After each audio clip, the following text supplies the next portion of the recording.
மகாபிரிவாச்சரணம். ஸ்ரீ லலிதா ரகசியநாமத்தில் வாக்தேவதைகள் அம்பிகையின் நாமங்களாக சொல்லிக் கொண்டு வருகிறார்கள். அவர்கள் சொல்ல சொல்ல நாம் எந்த தெய்வங்களை எப்படி வழிபட்டாலும் அது அவளுடைய ஒரு கலையாகவே இருக்கிறது. அதாவது அவளுடைய ஒரு கிரணத்திலிருந்து உருவாகி ஒரு ரூபமாகத்தான் அவர்கள் இருக்கிறார்கள் என்று நாம் பார்த்து கொண்டே வருகிறோம். ஏன் அப்படின்னா இப்போ ஸ்வதா அப்படின்னு உப்பமா பார்க்க போகிறோம்.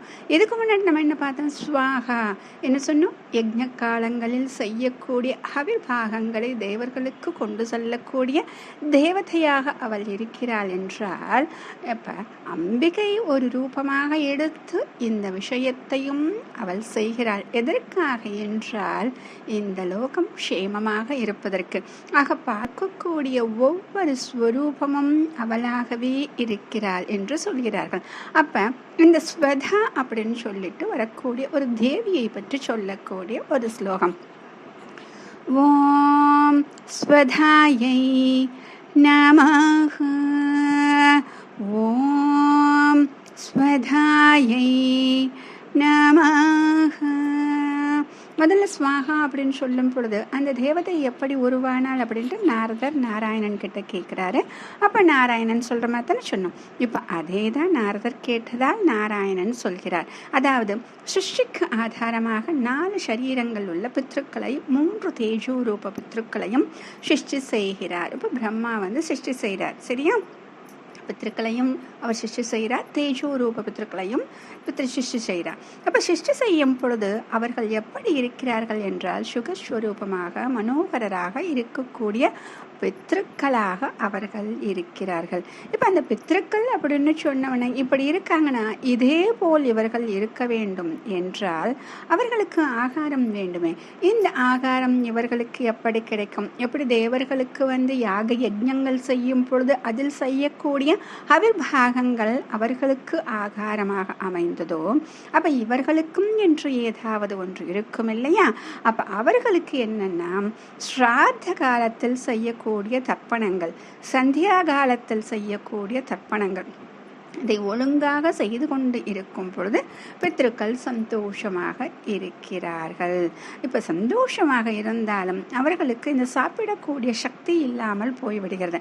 அப்ப யாராவது கொண்டு போய் கொடுக்கணும் இல்லையா? அப்ப இவங்க என்ன பண்றாங்க? பிரம்மா கிட்ட கேட்கிறாங்க. முதல்ல பிரம்மாவுக்கு என்ன தெரிஞ்சு போச்சு? நாராயணன் கேட்டாரு. அடுத்தது பிரகிருதி தேவி கிட்ட கேட்க சொன்னாங்க. இப்ப இவர் என்ன பண்றாரு அப்படின்னா மானசீகமாக அழகான ஒரு கன்னிகையை படைக்கிறார். இப்ப பிரகிருதி தேவி கிட்ட என்ன வேண்டிக்கிறார் அப்படின்னா உன்னுடைய அம்சமாகவே இவள் இருக்க வேண்டும் அப்படின்னு பிரார்த்தனை செய்ய அம்பாளின் அனுகிரகத்தோடு இந்த கன்னிகைக்கு ஸ்வதா என்று பெயர் வைக்கிறார். சரி, இப்ப இந்த ஸ்வதா என்ன காரியம் செய்ய போகிறாள் என்றால் பூமியில் ஸ்ராத்த காலத்தில் செய்யும் யாகங்கள். அப்ப அங்கேயும் அந்த ஸ்ராத காலத்தில் செய்யக்கூடிய யாகங்களுடைய அந்த பாகங்கள் இருக்கும் இல்லையா, உணவு கொடுப்பார்கள் இல்லையா, அவைகளை எடுத்துக்கொண்டு யார் செல்கிறார்கள் என்றால் ஸ்வதா எடுத்துக்கொண்டு செல்கிறார். யாருக்கு? பித்ருக்களுக்கு.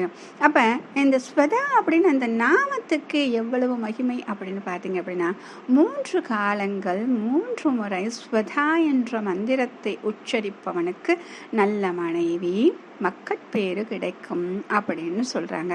இதை சொல்லும் பொழுது இந்த ஸ்வதா எப்படி என்றால் பித்ருக்களின் பிராணனுக்கு சமமாக ஸ்ராத்தத்துக்கு அதிஷ்டான தேவதையாக இருந்து பலனை கொடுக்கிறாள்.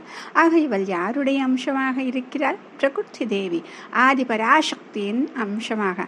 அதனால தான் இவர்களுக்கு இப்படி ஒரு சக்தி கிடைத்திருக்கு. ஏன் அப்படின்னா அந்த ஆதிபராசக்தியின் அம்சமாகவே இவர்கள் இருப்பதால் இவர்களுக்கு இது போல ஒரு சக்தி கிடைத்திருக்கிறது. அப்ப தேவர்களுக்கு அங்கு ஸ்வாகா என்ற தேவதை, பித்ருக்களுக்கு ஸ்வதா என்ற தேவதையாக இருந்து கொண்டு அவர்களுக்கு சேர்க்கக்கூடிய சக்தி அவர்களுக்கு கிடைக்கிறது. அப்ப அம்பாளின் அனுகிரகத்தால் இத்தனையும் கிடைக்கும் பொழுது இவர்கள் தன்னுடைய காரியங்களை செவ்வனை செய்து கொண்டு இருக்கிறார்கள். ஆக இந்த லோக க்ஷேமத்திற்காக அம்பாள் ஒவ்வொரு விஷயங்களையும் பார்த்து பார்த்து செய்கிறாள். அவளே அத்தனை ஸ்வரூபமாக இருக்கிறாள். ஆக ஸ்வகா அப்படி ஸ்வாகா என்று சொன்னாலும் ஸ்வதா என்று சொன்னாலும் இப்படி 2 ரூபமாக இருப்பவளும் இவளேதான். ஏனென்றால் இவள் தன் கலையில் இருந்து தன்னுடைய கருணத்தில் இருந்து இவர்களை உண்டாக்கி கொடுத்திருக்கிறாள் என்று சொல்கிறார்கள். மகாபிரிவா சரணம்.